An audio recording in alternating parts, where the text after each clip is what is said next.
안녕하세요. 저는 다른 사연자들 연령보단 조금 어린 편일지 모를 22살 여성입니다. 제가 가진 사연이 과연 수많은 아픈 사연들 틈에 끼워도 되는 건가 싶은 걱정은 했지만 고민 끝에 한번 적어보게 되었습니다. 제가 얼마 전 우연히 컴퓨터를 하다가 한 라디오 사연을 듣게 되었는데요. 하나의 사연을 시작으로 꼬리에 꼬리를 물듯 여러 가지 사연을 접해보았어요. 몰랐는데 세상에는 정말 다양한 고통을 겪고 새 삶을 살고 계신 분들이 많다는 걸 실감했습니다. 이 넓은 세상에서 저만 힘든 것은 아니라고 생각했지만 제가 제일 힘든 줄 알고 살았었는데 사연들을 새벽 늦게까지 듣고 나서는 제가 우물 안에 개구리적 생각을 하고 있단 걸 깨우쳤어요. 라디오 사연들에는 주로 결혼 생활이나 가족 갈등 등이 많던데 저는 그런 류의 이야기가 아니라서 사연을 올려봐야겠다는 생각조차 해본 적이 없었습니다. 그런데 한날 저와 비슷한 경험을 하신 분의 사연을 들었고 그 계기로 지금 컴퓨터를 켜게 되었죠. 언젠가 세상에 공개될 제 글도 많은 관심을 받았으면 좋겠네요. 지금부터 아직 세상은 아름답고 살만하다는 걸 느꼈던 그날의 기적을 이야기해 보도록 하겠습니다. 저는 태어났을 때부터 단 한 번도 금전적으로 여유롭게 살아본 적이 없었습니다. 제 부모님도 가난을 되물림 받은 입장이라 늘 대출 빚에 쫓기듯 살고 있었어요. 그 사이에서 저와 남동생이 태어났으니 삶을 궁핍할 대로 어려웠죠. 고작 2명이 쓸 수 있는 침대에서 4사람이 잤다고 말을 한다면 제 사정이 조금 실감나실지 모르겠어요. 저희 식구의 빚과 더불어 경제 능력이 없는 조부모님 빚까지 부모님이 해결해야 했기에 가세가 기울어가는 건 어찌 보면 당연한 순리였습니다. 그럼에도 저희 부모님은 굴하지 않았고 저희 남매에게 짜증 한번 내지 않은 좋은 분들이었어요. 부모님은 자기들이 굶는 한이 있더라도 저와 남동생만큼은 밥 한 숟갈이라도 더 먹이며 굶주리지 않게 해주었습니다. 어릴 때는 부모님이 마냥 양보해주는 음식을 생각 없이 홀랑 먹고 그랬어요. 그런데 부모님이 스스로 먹을 것을 포기하고 저희 남매에게 넘긴다는 걸 알고부터는 제가 거절했던 걸로 기억합니다. 저는 너무 어린 나이부터 우리 집 신세를 항상 눈치를 봤어요. 그때가 아마 초등학교 때쯤이었을 겁니다. 남동생은 당시 유치원 갈 나이도 아니었을 만큼 어렸어요. 많이 먹어봤자 한계가 있었기에 그리 음식값이 부담이 안 되는 양이었습니다. 그렇지만 저는 달랐죠. 뛰어놀 나이인데다가 먹고 클 나이기도 해서 배는 자주 고프고 또 음식은 많이 들어갔어요. 부모님이 제게 밥을 덜어주려고 할 때마다 제가 한사코 거절을 해서 저는 반 공기 정도만 먹고 컸거든요. 솔직히 자다가 배고파서 새벽에 깬 적이 많아요. 그런데도 저는 저보다 양이 클 부모님을 생각해 제가 이것만큼은 조절해야 된다고 생각했죠. 너무 어린 나이였으니까 제가 부모님을 위해 할 수 있는 게 마땅히 없잖아요. 돈을 벌 수 있는 어른도 아니니까 반대로 아끼는 수밖에 없었다는 겁니다. 당시 학교에서 꿈이 뭐냐고 물어보면 다른 아이들은 의사, 선생님, 파일럿 등등 참 다양한 직업군을 이야기했는데 저는 좀 황당한 대답을 늘어놓았습니다. 설문지에다 어른이라고 적는 바람에 상담실에서 선생님과 면담도 가졌었죠. 솔직히 돈 문제만 아니면 저는 당시 우리 가족이 옹기종기 모여서 비좁은 곳에 사는 것이 그리 싫지 않았습니다. 오히려 지금은 추억으로 남았어요. 저희가 잘 못 먹고 잘 못 자고 여름엔 덥고 겨울엔 춥고 그렇게 살았지만 그 자체가 힘든 기억은 아닙니다. 돈 문제를 뺄 수 없기 때문에 그 당시 시절이 가슴 아픈 것이었고 또 부모님 마음이 편치 않았으니 불행했던 시절이라고 말하는 거예요. 힘든 상황에서도 저희 식구는 저희끼리 있을 때면 늘 즐거웠습니다. 하지만 그것마저 제가 1~2살 먹고 나니 부모님이 억지로 저희를 위해 즐거운 척 한다는 걸 눈치챌 수 있었어요. 특히 부모님이 저희 앞에서는 웃으려고 많이 노력하셨거든요. 남동생은 부모님의 웃는 얼굴 뒤에 감춰진 슬픔을 봤는지 모르겠지만 저는 한 번씩 보일 때가 있었습니다. 그럴 때면 제가 더 일부러 분위기 띄우려고 노력도 많이 했었네요. 힘들다고 하더라도 나름 저희만의 방식대로 버텨오고 있었는데 이것 하나만큼은 도무지 제 에너지로는 견딜 수 없는 일이 하나 생겨버렸습니다. 단연코 제 인생에서 가장 큰 고비가 아니었나 싶습니다. 그게 바로 엄마가 건강 악화로 세상을 뜨게 되었을 적이었어요. 엄마가 어디 불편한 건 알고 있었는데 부모님이 숨기다 보니까 솔직히 그것까진 알아채지 못했습니다. 엄마가 암인 걸 몰랐어요. 당시 제가 고등학교를 막 입학했을 때였는데 그때 당시 제 인식의 암이라 함은 생존율이 터무니없이 낮은 병이라고만 알고 있었어요. 암, 그 한 글자가 너무 무서운 단어였다는 겁니다. 그런데 저희 엄마가 암에 걸렸다는 거예요. 제가 알게 된 건 학교 중간에 선생님이 불러서 집에 가보라는 덕에 알게 되었습니다. 병원에선 엄마더러 항암이 소용없는 상태라고 했어요. 부모님은 이미 예감했다는 듯 별 반응이 없었고 저만 그 엄마 아빠를 붙잡고 뭐든 다 해봐야 되는 거 아니냐고 소리쳤습니다. 하지만 소용없다는 의사의 말이 맞다는 걸 증명이라도 하듯 엄마의 증세는 굉장히 빠르게 진행되었어요. 하루하루 컨디션이 하락하다가 병원에 입원한 지 일주일 만에 세상을 떴습니다. 저희는 아무것도 해보지 못하고 그렇게 죽어가는 엄마를 지켜보기만 하다가 보내줘야 했어요. 마지막 인사를 나누기엔 정말 짧은 시간이었습니다. 엄마와 함께 온 세월이 무려 18년이었는데 헤어지는 건 일주일도 안 되었어요. 받아들이기 어려웠습니다. 엄마 발인식에서 제가 엄마를 잡고 놓아주지 않는 덕에 시간이 좀 지체되었던 걸로 기억합니다. 엄마의 죽음으로 인해 무너진 사람은 저뿐만이 아니었습니다. 항상 굳건하던 아빠가 그날로 완전히 무너져 버렸어요. 엄마 장례식이 끝난 뒤 혼자 방구석에서 엄마 영정사진을 들고 눈물 흘리던 아빠를 보았습니다. 제게는 항상 높기만 했던 아빠의 존재가 그날따라 한없이 작고 여려 보였어요. 슈퍼맨 같기만 하던 아빠도 저와 똑같은 사람이라는 게 느껴지자 우리 부모님은 굳세였던 것이 아니라 이악 물고 참았고 버텼던 것이구나 라는 걸 깨달았습니다. 저는 한 단계 더 철이 들어버렸고 가족에게 배려하는 걸 넘어서 가족의 위치를 나누지 않는 사람이 되었어요. 부모님도 저와 같이 힘들 때 쉬고 싶고 슬플 때 울고 싶고 배고플 때 먹고 싶은 존재라는 걸 잊지 않고 기억했습니다. 저희 가정에선 두 기둥 중 하나의 기둥이 무너졌지만 세상은 저희가 마음을 추스를 때까지 기다려주지 않더라고요. 너무 힘들어도 아직 저희 남매에겐 남은 교육의 의무가 있잖아요. 학교를 가야만 했습니다. 저보다 더 어린 나이에 엄마를 잃은 남동생도 걱정이지만 문제는 아빠였어요. 아빠가 엄마를 잃은 후로는 삶의 희망을 놓다시피 하여 술로 세월을 보냈습니다. 엄마가 돌아가신 지 1년이 넘었을 때도 아빠는 엄마를 잊지 못해 영정사진 앞에서 술을 마셨어요. 그렇다고 아빠가 일도 안 하고 저희를 내버려 둔 건 아니었습니다. 일용직이나 1급을 받을 수 있는 막노동을 하면서 퇴근길에 술을 사와 매일 밤 취해서 잠이 들었어요. 아빠 건강이 걱정돼서 한날은 술 그만 마시면 안 되겠냐고 조심스레 물어보았습니다. 아빠, 이러면 우리 불안해. 우리더러 아빠까지 없으면 어떻게 살라고. 아빠 힘든 거 알지만 우리 생각해서 술 조금만 줄이면 안 될까? 미안해 딸. 우리 장녀 아빠가 좀 못났지? 엄마가 너무 보고 싶어서 술 없이 멀쩡한 정신으로 버티기가 힘드네. 아빠가 빨리 정신 차려야 되는데 미안해. 아빠 말로는 우리를 위해서라도 정신을 바로잡아야 하는데 마냥 두 다리 뻗고 자는 건 아직 안 되겠대요. 그나마 술을 마시면 기절하듯 쓰러질 수 있어서 먹는 거라고 했습니다. 그날 이후로 저는 더 이상 아빠에게 금주하라고 말 못했어요. 아빠의 고통이 제가 가는 못할 정도라는 게 느껴져서 못 말리겠더라고요. 그렇게 아빠는 종종 술이 취하면 한참 신세를 한탄하다가 잠이 들곤 했습니다. 저는 아빠에게 술 그만 먹으라는 대신 술동무가 되어주었어요. 같이 마셨다는 게 아니라 사이다를 가져와 아빠랑 이런저런 얘기를 하면서 회포 풀듯 놀았습니다. 아빠를 위로해주고 싶었어요.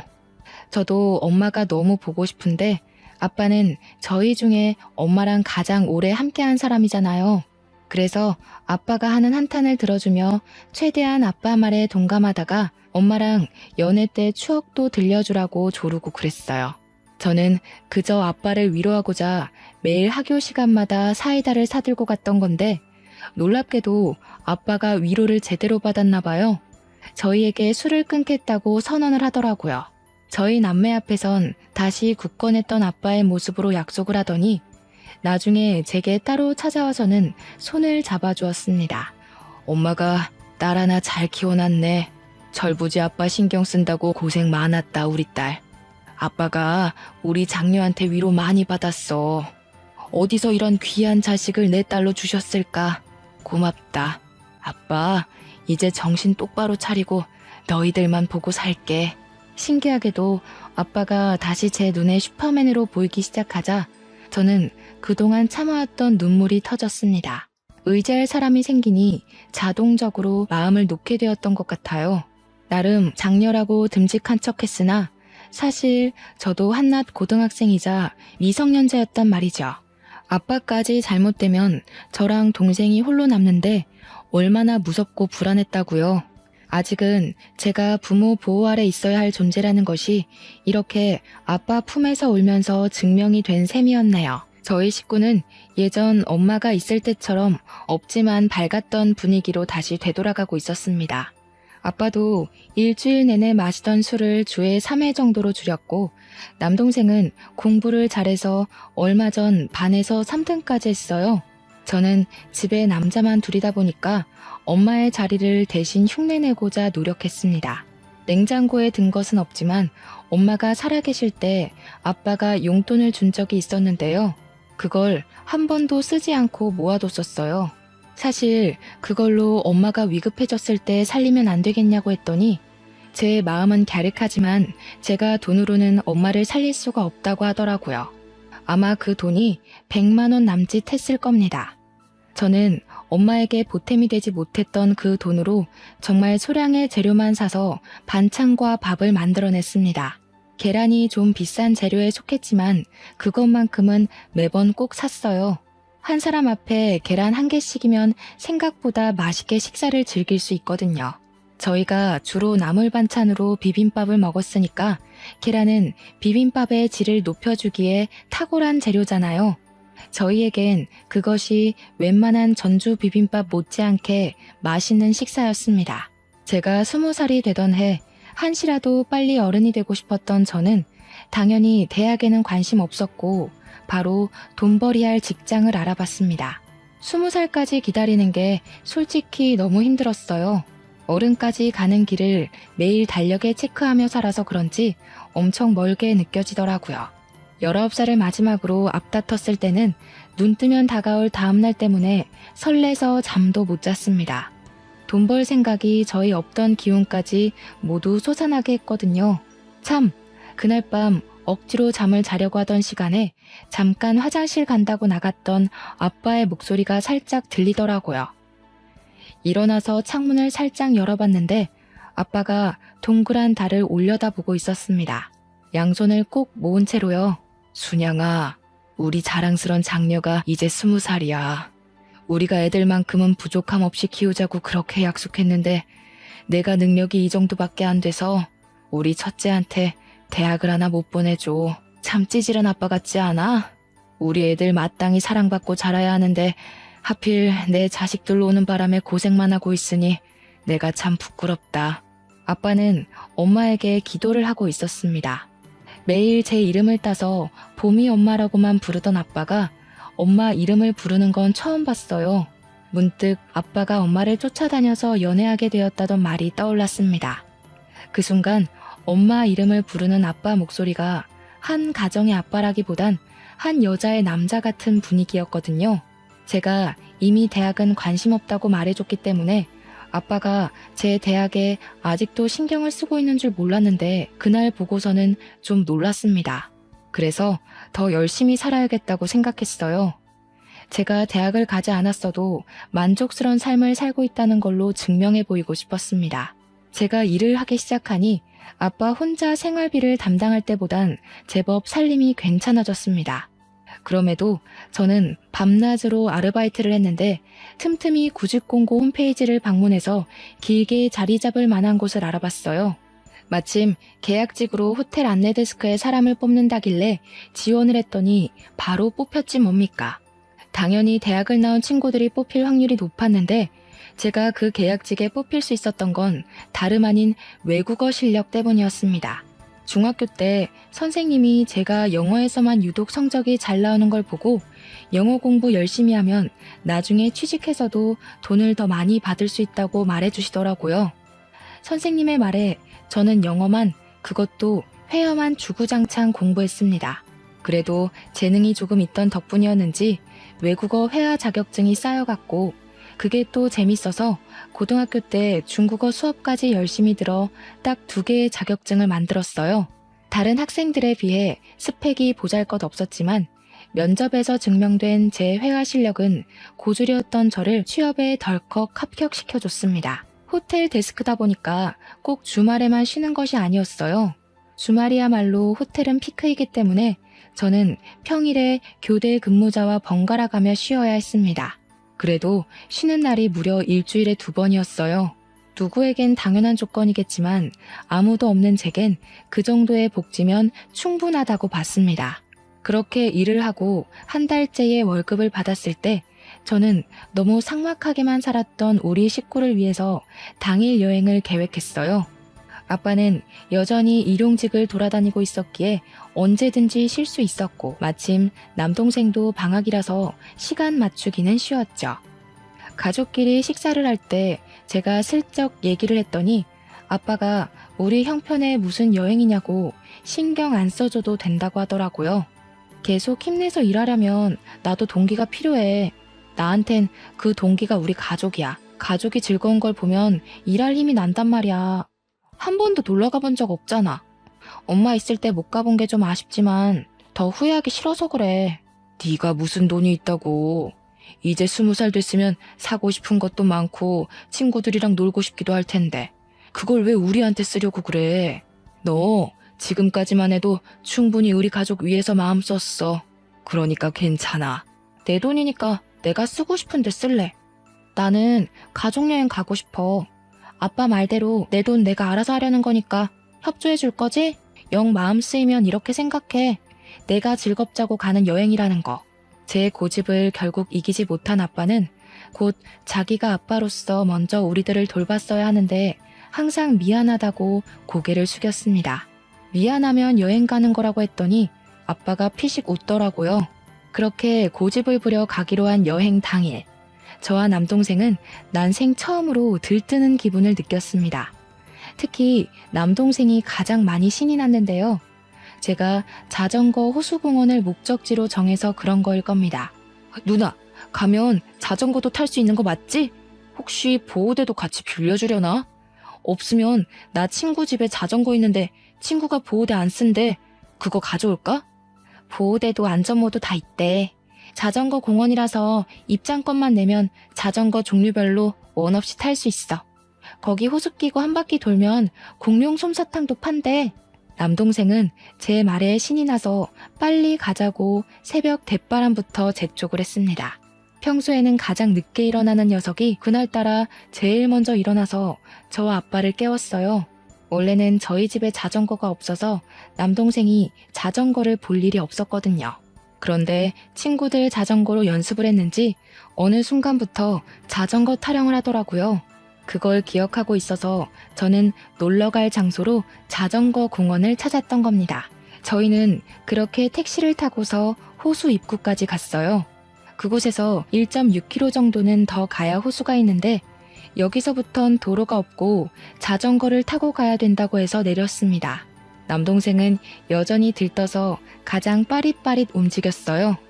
저 빼고 아빠랑 남동생은 자전거를 탈 수 있었기 때문에 저는 아빠 뒤에 올라탔습니다. 그리고 저희 셋은 그대로 호수가 있다는 곳으로 달렸죠. 평일이라서 사람이 그렇게 많지 않아 더 좋았습니다.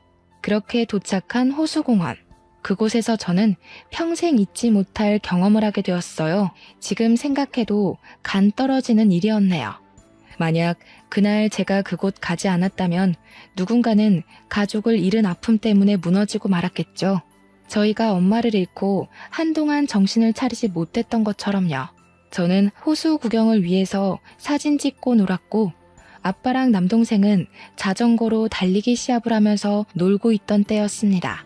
호수를 보고 있는 관광객 중엔 저랑 어떤 노란색 외투를 걸치고 있는 할머니밖에 없었어요. 좀 전까지도 몇몇 사람들 있었는데 그새 다른 곳으로 가버렸나 보더라고요.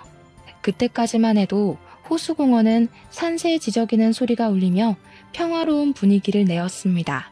그러다 제가 찍었던 사진을 확인한다고 잠깐 몸을 돌린 사이 뒤에서 풍덩 하는 소리가 들린 겁니다. 누가 들어도 물에 빠지는 소리여서 다시 뒤를 돌아봤는데 좀 전까지만 해도 분명 있었던 할머니가 사라져버린 게 아니겠습니까? 그리고 할머니가 있던 곳엔 호숫물이 일렁이고 있었습니다. 놀란 저는 들고 있던 휴대폰을 내팽겨치고 그쪽으로 달려갔어요. 허우적거리고 있는 할머니에게 손을 뻗어 잡아당겼습니다. 제가 가까이 있었고 빨리 발견했기 때문에 할머니를 붙잡을 수 있었어요. 조금만 늦었다면 할머니가 손에서 멀어졌거나 가라앉고 말았을 겁니다. 그 몇 초의 간격 때문에 생사가 오갈 뻔했다는 사실은 여전히 제 심장을 빨리 뛰게 합니다. 할머니는 제가 건져 올리느라 씨름하는 사이 정신을 잃으셨어요. 사람이 물에 젖으면 그렇게나 무거워지는지 몰랐습니다. 상상외로 무게가 엄청나더라고요. 아마 젖은 데다가 기절까지 했기 때문에 그 하중이 말도 못하게 강했습니다. 그래서 저 혼자 할머니를 건진다는 건 정말 힘든 일이었다는 거죠. 아빠랑 남동생은 그새 멀리 갔는지 보이지도 않았습니다. 저는 정말 이 악물고 할머니를 끌어올렸어요. 노력했지만 좀 오래 걸렸습니다. 할머니, 정신 차려보세요. 어떡해. 저기요, 여기 사람이 다쳤어요. 할머니, 일어나 보세요. 제발 정신 차리세요. 할머니는 그새 물을 많이 먹었는지 깨어날 기미가 안 보였습니다. 제가 너무 오래 시간을 끄는 바람에 저 때문에 잘못된 것 같아 무섭기까지 했어요. 그렇다고 가만히 있지 않았습니다. 학교 보건 시간에 배웠던 CPR을 실시하면서 인공호흡으로 할머니가 깰 때까지 반복했어요. 끝내 눈을 뜬 할머니는 물을 토하면서 금세 바들바들 떨기 시작했습니다. 저는 안심하기도 잠시 제가 입고 있던 가디건을 허겁지겁 벗어 할머니를 덮어드렸습니다. 그리고 주머니에 없던 휴대폰을 찾아봤어요. 바닥에 떨어져 있는 휴대폰을 주워와서 빨리 할머니 곁으로 돌아왔죠. 119에 전화를 했고 얼마 뒤 구급차가 왔는데 그 사이 아빠랑 남동생도 돌아오는 덕에 우리 셋은 할머니와 함께 119를 타고 병원으로 갔습니다. 그날 여행 솔직히 한 2시간 정도밖에 못 놀았을 거예요. 원래는 호수공원 안으로 더 들어가면 있는 식당에서 근사한 식사까지 하려던 게 계획이었는데 깔끔히 포기하고 병원행을 선택한 겁니다. 가족이 같이 있던 것도 아닌 것 같았는데 할머니만 혼자 보낼 수 없겠더라고요. 아빠도 남동생도 흔쾌히 제 의사를 따라주었습니다. 병원에 도착해서 알았는데 할머니는 알츠하이머 병을 앓고 계셨다고 합니다. 실종 신고가 들어와 있던 할머니라고 했고 병원에서 가족들을 불렀으니 걱정 말라고 고생하셨다고 하면서 그만 우리더러 집에 가도 좋다고 했습니다. 할머니는 이제 무사하다고 했어요. 저는 옷을 갈아입고 병원 침대에 누워있는 할머니에게 가서 마지막 인사를 나눴습니다. 생전 처음 사람을 구해봤다 보니까 그래도 인사는 하고 떠나고 싶더라고요. 할머니, 어디 가시면 안 되고 여기 선생님들 말씀 잘 듣고 있다가 꼭 가족 만나셔야 돼요. 알겠죠? 가족 옆에 붙어 있어야지 안전한 거예요. 가족들 지금 많이 걱정하시겠다. 좀 있으면 가족들 온대요. 저는 이만 갈게요. 알츠하이머 때문에 사람 말을 잘 인지를 못하는 건지 할머니는 제 말을 듣는 둥 마는 둥 반응했습니다. 시간을 오래 지체할 여유가 없기 때문에 저는 손 한번 잡아주고 그만 돌아가려고 했어요. 그러나 그때 할머니가 잡은 손을 놓아주지 않더라고요. 그러면서 가지 말라고 딱 한마디를 하셨습니다. 아직 가족이 온 게 아니니까 할머니 식구들 올 때까지만 옆에 있어드리자. 할머니께서 너한테 많이 고마우신가 보다. 식구들한테 인사시켜주고 싶나 봐. 그렇잖아도 할머니가 또 사라질까봐 걱정되었던 저는 시원하게 제시해준 아빠의 제안에 마음 놓고 응했습니다. 이건 좀 뒤늦게 알게 된 사실인데 제가 할머니를 건지는 사이 저도 꽤 젖었더라고요. 그나마 병원이 따뜻했기 때문에 옷이 마른 후에 나가서 다행이었지 당시 계절이 초겨울이었던지라 그대로 밖에 나갔다면 빼도 박도 못하고 감기에 걸렸을 겁니다. 뒤늦게 생각난 가디건은 이미 못 쓸 정도로 망가져 있었어요. 그럼에도 저는 그걸 탈탈 털면서 챙겼습니다. 제게는 몇 개 없는 외투였거든요. 그렇게 얼마 뒤 할머니 가족으로 보이는 사람들이 도착했고 저희는 자연스레 뒤로 밀려나게 되었어요. 할머니 가족들은 꼬장꼬장했던 할머니와 다르게 다들 세련미가 잔뜩 묻어 있었습니다. 그 중에 우아하게 생긴 아줌마가 할머니 손을 잡고 계속 엄마 엄마 그렇게 부르더군요. 도대체 왜 자꾸 말도 없이 나가는 거예요? 내가 엄마 심심하지 말라고 사람까지 고용했는데 그 사람들한테는 왜 장난을 쳤어요? 아휴, 아니야. 그냥 이렇게 살아 돌아와 준 것만으로도 고마워요. 엄마, 어디 가면 안 돼 이제. 알았죠? 아무래도 아줌마가 할머니 딸인 듯 싶었습니다. 가족의 품을 찾은 걸 봤으니 저희는 그만 돌아가려고 했어요. 그런데 가족 중에 젊은 남자가 저희 앞으로 가로막고서 말을 걸어오더군요. 안녕하세요. 구급대원들에게 말씀 들었습니다. 저희 외할머니 구해줬다는 분 맞으시죠? 보니까 많이 젖으신 것 같은데 옷부터 저희 할머니 구해주신 것까지 따로 보상을 해드리려고요. 네? 아니에요. 무슨 보상이요. 뭘 이런 걸 보상을 받아요. 괜찮아요. 할머니 어디 나가지 않게 많이 신경 쓰셔야 될 것 같아요. 정말 위험할 뻔했거든요. 저희들의 대화에 아줌마가 저희를 돌아봤고 곧 젖어있는 저의 몰골을 보고서 금세 제게 다가와 손을 잡았습니다. 정말 고맙습니다. 우리 엄마가 어쩌다 그곳까지 갔는지 모르겠는데 엄마 실종되고 경찰도 못 찾고 있었거든요.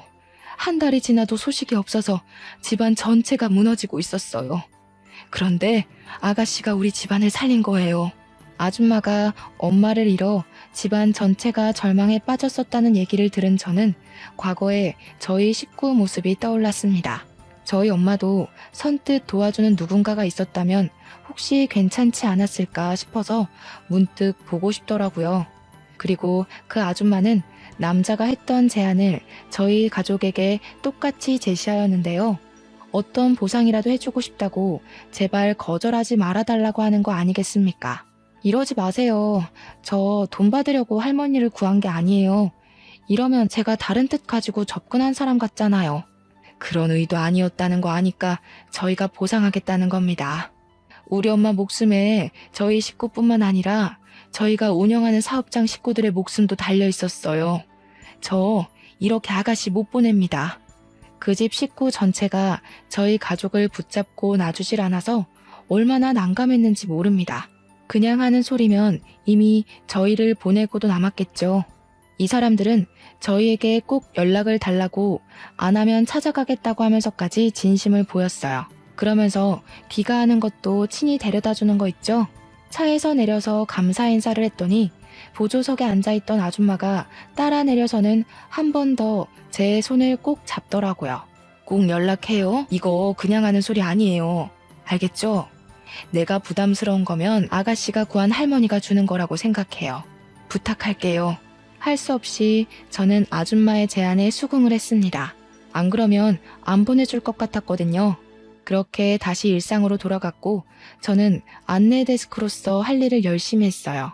제가 있는 안내 데스크는 예약을 담당하는 곳이 아니라 주차 관리나 호텔에 관한 층수별 위치, 내부 질의를 묻는 곳이었습니다. 바쁘진 않았고 어떻게 보면 인사하는 로봇 정도의 느낌이었네요. 여느 때와 같이 그날도 각도 신경 쓰며 고객들께 인사를 하고 있었습니다. 그런데 그곳에서 지난날 제가 구해줬던 할머니 딸인 아줌마를 보았어요. 예기치 못한 만남이라 놀라서 쳐다만 보고 있었는데 그 바람에 아줌마가 저한테 오는 것도 있고 인사를 깜빡했지 뭡니까. 뒤늦게 급히 고개 숙여 인사를 했더니 아줌마가 제법 서운한 표정으로 제게 말했습니다. 왜 연락 안 했어요? 제가 아가씨 연락만 하루 종일 기다렸는데. 뒷조사한 건 미안하지만 저한텐 아가씨가 그만큼 중요한 사람이라고요. 부담스럽다는 거 알아요. 하지만 지금은 저희 엄마가 아가씨를 찾아서 이렇게 결례를 무릅쓰고 뒷조사를 해버렸어요. 웬 중년 남자를 달고 찾아온 아줌마는 제게 장황한 설명을 늘어놓으면서 서운함을 비췄습니다. 할머니가 저를 찾는다는 건 솔직히 좀 놀라운 소식이었어요. 저를 잠깐 봤을 텐데 알츠하이머임에도 당시의 일이 충격이었던지라 저를 기억하고 계신가 봐요.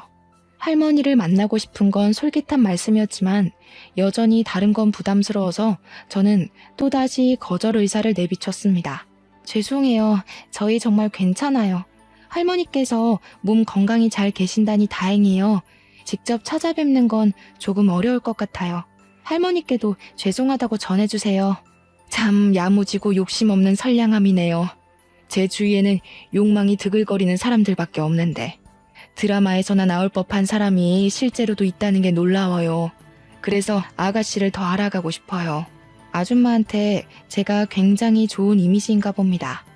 저희가 당시만 해도 얼굴 본 지 겨우 2번밖에 안 되는 사이였거든요.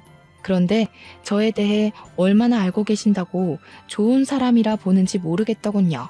반감이 들었다기보다는 뭐든지 그냥 제가 보상받도록 설득하기 위한 게임 같았어요. 근무 시간이라 제 시간을 오래 뺏을 수 없던 아줌마는 퇴근 시간까지 저를 기다린다고 했습니다. 저와 같이 갈 데가 있다고 하더라고요.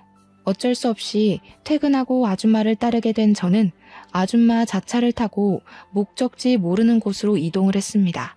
처음 보는 곳으로 도착하더니 내리라고 하길래 머릿속은 의문투성이었지만 일단은 내렸어요.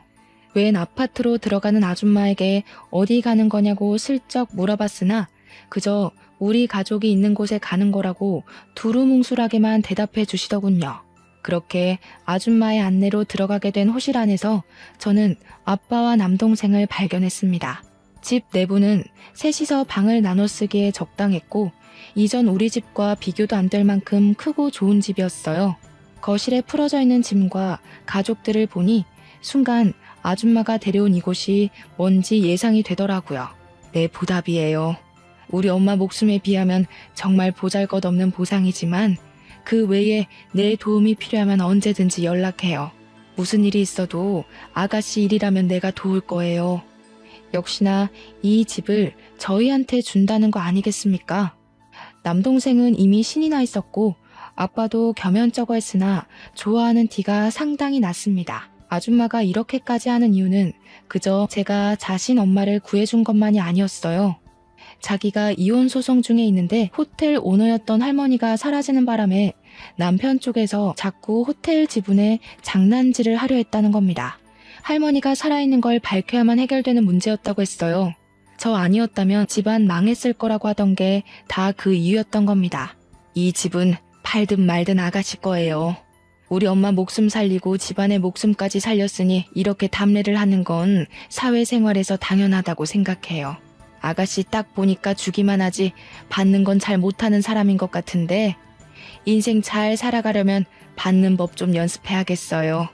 아줌마는 혹시라도 제가 또 거절을 할까봐 옆에서 계속 설득을 했습니다. 물론 집을 받는다는 게 부담스럽긴 했지만 거절할 생각은 없었어요. 저 혼자였다면 몰라 남동생이랑 아빠가 고생해온 걸 생각하면 이걸 거절할 수가 없겠더라고요. 또다시 그 가난의 구렁텅이에 식구들을 데려다 놓는 건 안 될 일이잖아요. 무엇이 가족을 위하는 길인지 저는 똑똑하게 미래를 바라보기로 했습니다. 고맙습니다. 뭐라고 감사의 말씀을 드려야 할지 모르겠네요. 제가 좋은 일에서 받는 선물이라고 생각할게요.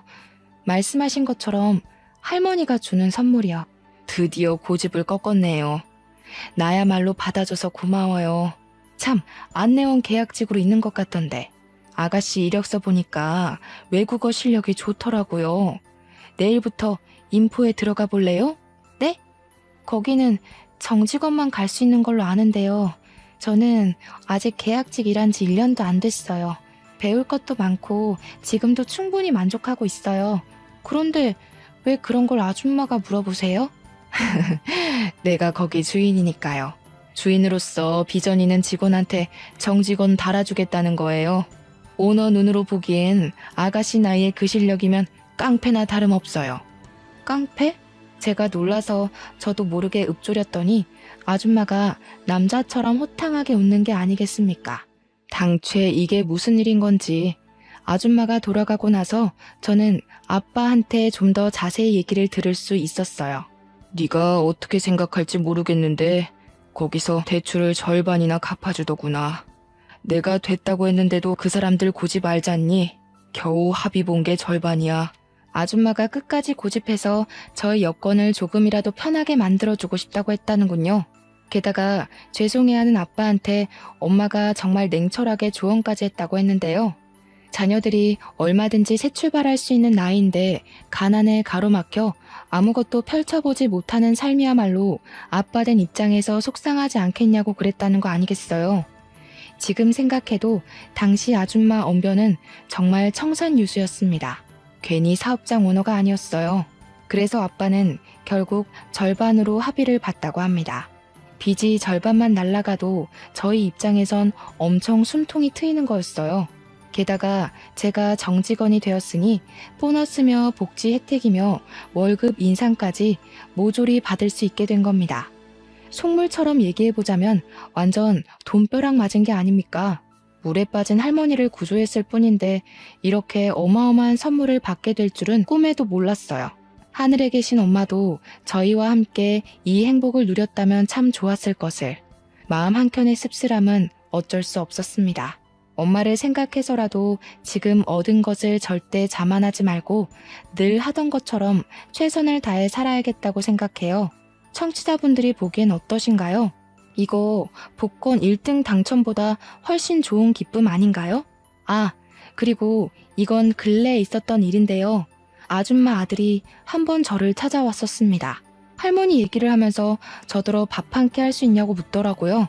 그 기적 같은 일이 있었던 게 무려 3년 전인데 아직까지 제게 보상 얘기를 꺼내려는 건가 싶어 그러지 말라고 했거든요. 그런데 그게 아니라 그분이 저한테 관심을 표출하는 거였습니다. 자기 배경 때문에 주위에는 돈 보고 접근하는 여자들밖에 없어서 한동안 연애에 실증이 났다고 하소연을 했어요. 그러면서 3년 전 저를 만나고 제가 어떤 사람인지 알고 나서는 자기에게 접근하는 여자들이 더더욱 속물처럼 보였다고 하네요. 더 빨리 얘기하지 못하고 3년이나 시간을 끌었던 이유는 자기 나이가 33살이기 때문이었다고 합니다. 저와 무려 10살 차이가 났기 때문에 저한테 미안해서 감히 말할 엄두를 못 내고 있었대요. 하지만 이러다 제가 다른 남자에게 가버리면 너무 후회가 될 것 같아서 마음만 얘기하는 거라고 하더군요. 부담 갖지 말라고 하는데 저는 이미 부담이었습니다. 남자가 싫어서가 아니라 제 수준에 너무 과분한 사람이잖아요. 그래서 저도 생각할 시간이 필요하다고 당장의 대답은 피했었는데 어쩌다 보니 지금은 남자친구가 되어버렸지 뭡니까. 만남을 이어온 지는 5개월 정도 되었는데 제가 연애를 한 번도 안 해봤다고 하니까 남자친구가 당황하면서 더 죄인처럼 제게 헌신하고 있어요. 절대 괜한 선택이 아니라는 걸 꼭 보여주겠대요. 그리고 결혼을 한 것도 아닌데 남자친구와 가끔씩 할머니도 만나러 가고 있습니다. 아빠가 인사시켜달라고 해서 집에서 같이 저녁도 먹었고요. 아줌마가 쿨한 성격이긴 해도 자기 자식 연애에는 잣대가 높을까봐 살짝 걱정되었는데 다행히도 아줌마가 제일 축하해줬습니다. 아줌마도 나이 차이 때문에 감히 제게 자기 아들 만나보라고 얘기를 못했었대요. 이건 또 무슨 운명이란 말입니까? 이런 것 보면 정말 사람 이름 모른다는 말이 맞나 봐요. 앞으로 살아갈 날이 살아온 날보다 훨씬 많이 남았기에 인생이 또 언제 하락세를 보일지 모르잖아요. 그래서 더 주어진 것에 허세를 갖지 않고 감사하며 살도록 주의할 겁니다. 지금 저는 무척 행복합니다. 대출 빚도 무난하게 갚아가는 중이고 넉넉해진 살림에 생각지도 못한 남자친구까지 생겼으니까요. 이 모든 것이 다 제게 과분한 복인 걸 알지만 뭐든 그냥 이루어지진 않았다고 생각해요. 가난에 굴하지 않고 열심히 살아온 대가가 조금 빨리 찾아온 게 아닌가 싶습니다. 이대로 20대를 잘 마무리 짓고 30대, 40대로 갈수록 더 단단한 제가 될 수 있게 노력할 거예요. 많은 사연에서 저처럼 인생 역전을 한 사연의 글도 덜어보긴 했는데 그분들 사연을 읽으면서 완전 드라마 주인공 같다는 생각을 했거든요. 저도 나름대로 그런 삶의 주인공 같아서 사연 한번 올려보고 싶었습니다. 그리고 혹시 고난의 기로에 서 계신 분이 있다면 알려드리고 싶기도 했어요. 세상에 제3 같은 기적도 있으니 어려움에 굴하지 마시라고 말입니다. 쓰다 보니 벌써 끝이 되었네요. 당시의 사건들을 단 몇 시간 만에 담아낼 수 있을까 걱정했는데 그래도 잘 추려서 마무리한 것 같아 뿌듯합니다. 인사말에도 말씀드렸다시피 아직 세상은 살만한 것 같아요. 죽을 만큼 힘들었는데 지금은 과거의 고난이 생각나지 않을 만큼 행복하니까요. 청취자분들 모두에게도 복권 1등 같은 일이 생기길 바랍니다. 들어주셔서 감사합니다.